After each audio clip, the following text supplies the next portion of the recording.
Welcome to Bias Bash. I'm Arthel Neville. The announcement this week by North Korea saying they successfully tested their first hydrogen bomb caused media worldwide to take notice. U.S. officials, meanwhile, are trying to determine if the Hermit Kingdom's claim is true.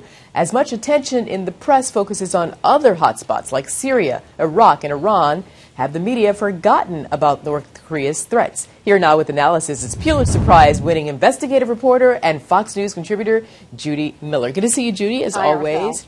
Let's start here. First of all, did the North Korea's testing of the H-bomb come as a surprise?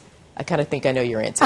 No, I don't think it was much of a surprise because Kim Jong-un, the mercurial young leader of that country, who's been there now for over a year, virtually said, we have thermonuclear technology, and we are going to detonate a hydrogen bomb. And everybody laughed and said, yes, yes, yes, patted him on the head, metaphorically, and moved on. The fact of the matter is there have been many, many indications that this test was coming, both in the media and in intelligence circles, so it wasn't a surprise. So then is the press focused on the policy implementation, sort of, how the White House is going to respond, and not just responding, but sort of what the White House may probably or possibly could have done before this even happened, right. If in fact it happened. That's right. If in fact it happened, that's the key at the moment. The first thing the White House will be looking at and looking hard is this test what North Korea claims that it was?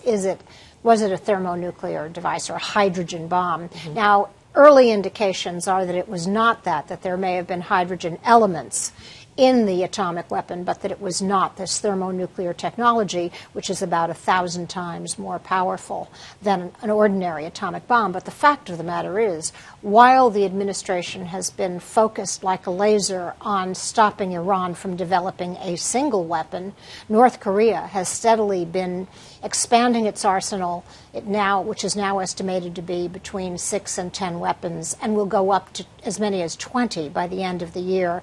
And it's been improving its missile technology that could carry a weapon to the shores of the west coast of the United States. So this has now become a problem that the administration can no longer ignore while it is focused on the Iran deal. Do you feel that the administration maybe had been ignoring it leading up to this? I mean, there are going to be people out there asking, well, if Kim Jong-un has been up to no good building these bombs, whether or not they're a full blast H-bomb or not, but still building an arsenal, some sort of nuclear arsenal, the question would be, why hasn't the White House paid attention? Why hasn't the press paid attention? Well, or could they know because he does things behind closed doors? Yeah, first of all, North Korea is notoriously sealed, the Hermit Kingdom. I mean, they don't want that kind of attention. They let in very few journalists, and the journalists they do let in are almost never taken to anything remotely connected to a nuclear site. But apart from that, the administration, and here I must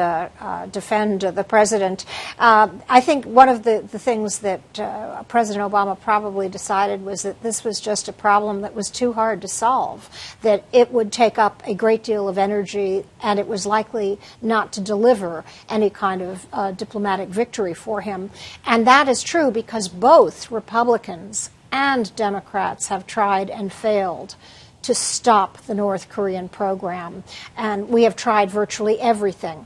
We've tried engagement and agreements that they have broken. Then we've tried isolating them and sanctioning them, and that hasn't worked. Now, the policy options for the president are not great. The fact of the matter is, yes, we can and probably will impose more sanctions on this regime, noting that this regime has been sanctioned very little compared to the financial pressure that was brought to bear on Iran to bring it to the table. So there will be more sanctions.